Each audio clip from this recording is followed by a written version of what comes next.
Olá pessoal, então dando continuidade ao estudo do realismo em Portugal. Na aula passada eu fiz uma introdução, sobre o realismo, falei um pouquinho sobre a questão Coimbra, falei um pouquinho sobre as conferências do Cassino e o Geração de 70, e hoje a gente vai falar sobre a produção literária mesmo da época. A poesia, falaremos primeiro sobre poesia, depois prosa. Na poesia realista portuguesa, ela foi dividida em 4 fases. Ela teve 4 fases. Uma fase realista, uma fase do cotidiano, uma fase metafísica e uma fase parnasiana. O Antero de Quental, por exemplo, que é um dos principais poetas do realismo português, ele teve tanto a fase realista quanto a fase metafísica. E isso muito se deu por conta da vida dele mesmo, que ele estava passando na vida dele, que fez com que ele tivesse essa divisão na poesia dele. Vou explicar uma por uma dessas fases da poesia. Então, a primeira fase da poesia do realismo português é uma fase realista mesmo, que vai ter as características do realismo, Crítica social, engajamento político e engajamento social. E os autores que fazem essa poesia realista são Antero de Quental, Guerra Junqueiro, Gomes Leal e Teófilo Braga. Dentre esses aí, o mais conhecido, o Antero de Quental. E o Teófilo Braga é um daqueles 3 poetas, ele, o Antero de Quental, eles são daqueles 3 poetas da questão Coimbra, tá? Então, depois da poesia realista, tem a poesia do cotidiano, ou a poesia de cotidiano. Cotidiano é dia a dia, é a mesma coisa que dia a dia. E essa poesia ela tem um foco em alguns temas que não eram considerados muito poéticos. Por exemplo, falar sobre a vida na cidade, falar sobre a vida nas áreas industriais, como naquela época estava acontecendo a Revolução Industrial, se via muito disso na rua, nas ruas. Então, os poetas eles não falavam muito sobre isso, por isso que surgiu essa poesia do cotidiano, para falar sobre esses temas que eram considerados pouco poéticos, Então, eles começaram a falar. E o poeta mais famoso dessa poesia de cotidiano é o Cesário Verde. Então, além da poesia realista, a poesia de cotidiano, tem a poesia metafísica. Poesia metafísica, uma coisa que é metafísica é uma coisa que vai além do físico. Meta quer dizer além. Então, metafísica, além do físico, que são aquelas indagações que a gente sempre faz, para onde vou? O que acontece depois da morte? O que aconteceu antes de surgir o mundo? Quem é Deus? Esse tipo de questionamento mais filosófico, essas indagações em torno da vida, da morte, de Deus, de coisas que são além da nossa compreensão, Coisas que instigam a curiosidade. Quem nunca teve curiosidade de saber se realmente depois da morte existe alguma coisa, para onde se vai? Essas indagações que são a parte metafísica. Então, o poeta que vai falar sobre a parte metafísica também é o Antero de Quental. Ele está lá na poesia realista, na primeira poesia aqui que eu falei, e ele também está na poesia metafísica. Porque o Antero ele teve uma divisão na poesia dele também. Depois lá no final vocês verão mais, que eu vou falar mais especificamente do Antero de Quental. Por conta do que ele viveu, ele teve essa separação da poesia realista com a poesia metafísica. E a última poesia é a poesia parnasiana, que depois nós veremos mais a fundo no parnasianismo mesmo. E a poesia parnasiana é uma poesia que buscava resgatar o clássico, O clássico que foi deixado de lado pelo romantismo e pelo realismo. Essa poesia parnasiana, ela tenta resgatar, Então, a poesia parnasiana, ela é muito certinha, rimada, geralmente em sonetos, não tem muito conteúdo, Ela fala sobre alguns temas que não tem muito conteúdo, mas ela é muito bonita, ela é muito bem escrita. Eles usam bastantes palavras diferentes, que são difíceis de pronunciar às vezes, palavras que a gente não vê muito por aí. E o poeta dessa poesia parnasiana português é o João da Penha. No Brasil a gente vai ter o Olavo Bilac. Vou ler para vocês alguns poemas, um de cada fase, para tentar explicar um pouquinho na prática. Então, esse primeiro poema, A Germano Meireles, é um poema do Antero de Quental, Essa fotinha aqui é do Antero, quando ele era um pouquinho mais jovem. E percebam como que ela é uma poesia mais realista, Só males são reais, só dor existe. Prazeres só os gera fantasia. Em nada um imaginar o bem consiste, ainda o mal em cada hora e instante em dia. Se buscarmos o que é e o que devia, por natureza ser, não nos assiste. Se filamos num bem que a mente cria, que outro remédio há se não ser triste? Então, o poema realista ele é bem pessimista também, e ele vai falar sobre a realidade, né? Que não é nada daquela fantasia do romantismo, daquela ideologia do romantismo. A realidade é um pouco mais dura do que isso, e um pouco mais triste também. Então, depois da poesia realista do Antero, a gente tem essa poesia aqui, que é uma poesia do cotidiano, né? A poesia do cotidiano. E esse carinha aqui do lado é o Cesário Verde, né? Que é o poeta que escreveu esse tipo de poesia. E já começa no título, ó, num bairro moderno. Poesia do cotidiano vai falar sobre a vida nos centros urbanos. Então, o título já diz tudo.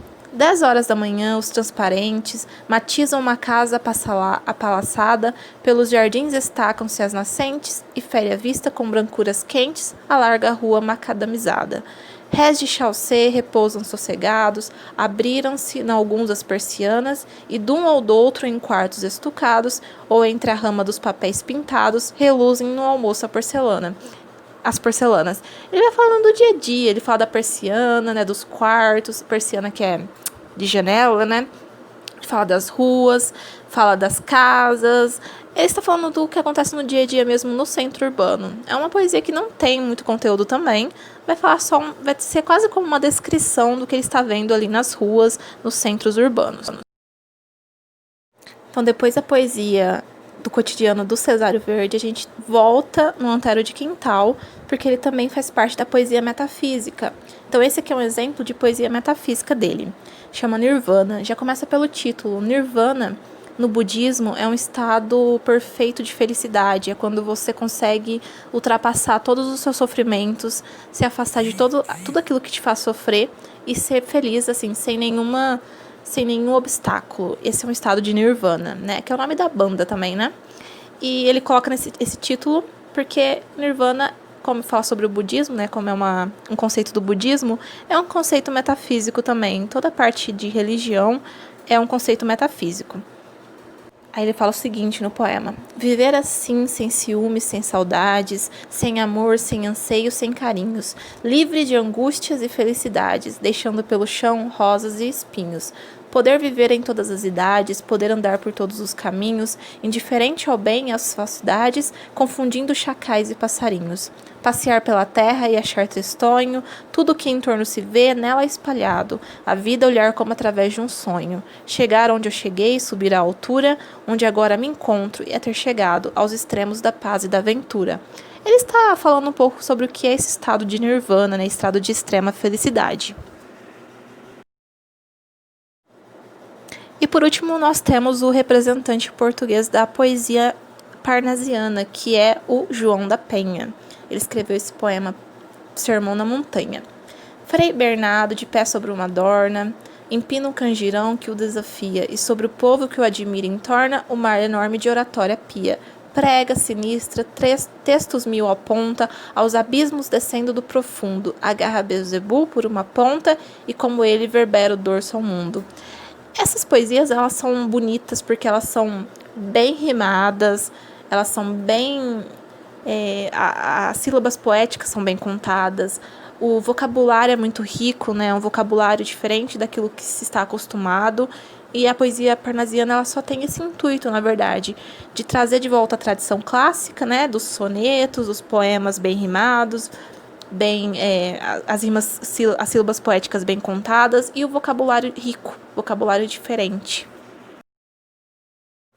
E agora eu vou falar um pouquinho sobre o Antero de Quintal, né, que é o poeta mais famoso e mais importante do realismo português.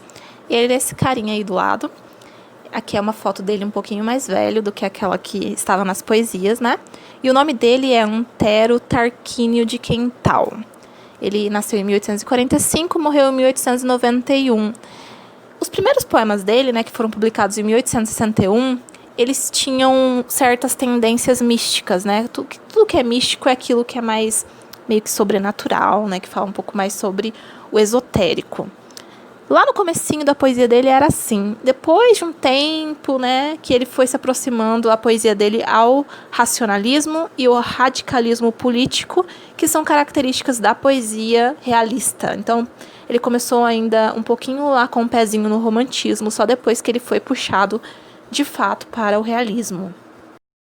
O Antero, ele é português, mas ele viveu em Paris, né, na França, durante um tempo, porque ele queria estar em contato com a política francesa que estava mudando um pouco, né? Foi o primeiro país da Europa que mudou um pouco a política, o pensamento político daquela época. Lá na França, o Quental, ele teve um contato com um filósofo chamado Proudhon, né, com os textos do Proudhon. E o Antero defendia esses textos, defendia a ideologia do Proudhon. E o Proudhon, ele foi um dos fundadores do anarquismo, né? Então, o Antero de Quental queria ali ter ideias revolucionárias e trazer essas ideias para Portugal.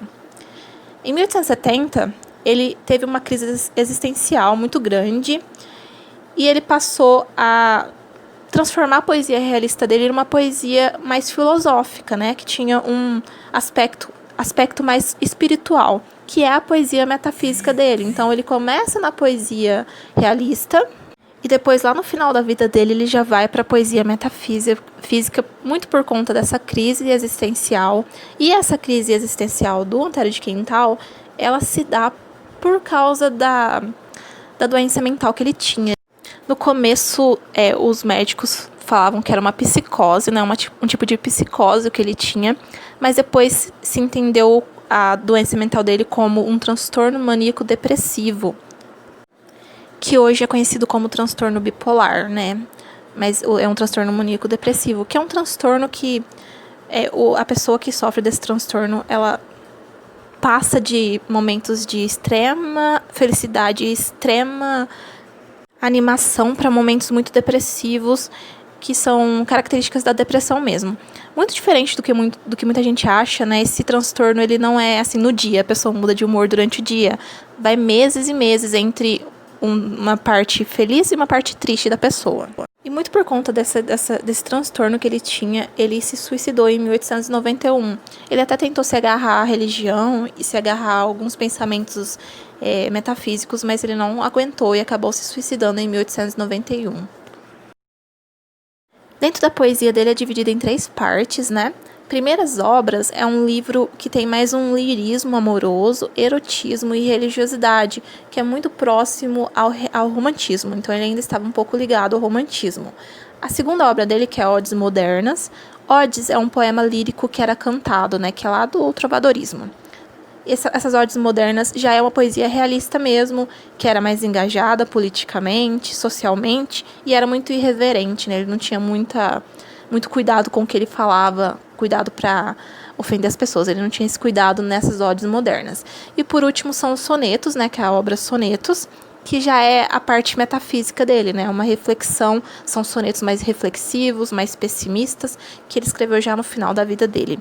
E para finalizar, ele, o Camões e o Bocage são os 3 sonetistas portugueses mais importantes da literatura portuguesa, né? Eles são considerados os maiores sonetistas portugueses, ok? Então a gente termina a parte da poesia e falaremos da parte da prosa na próxima aula com essa de Queiroz.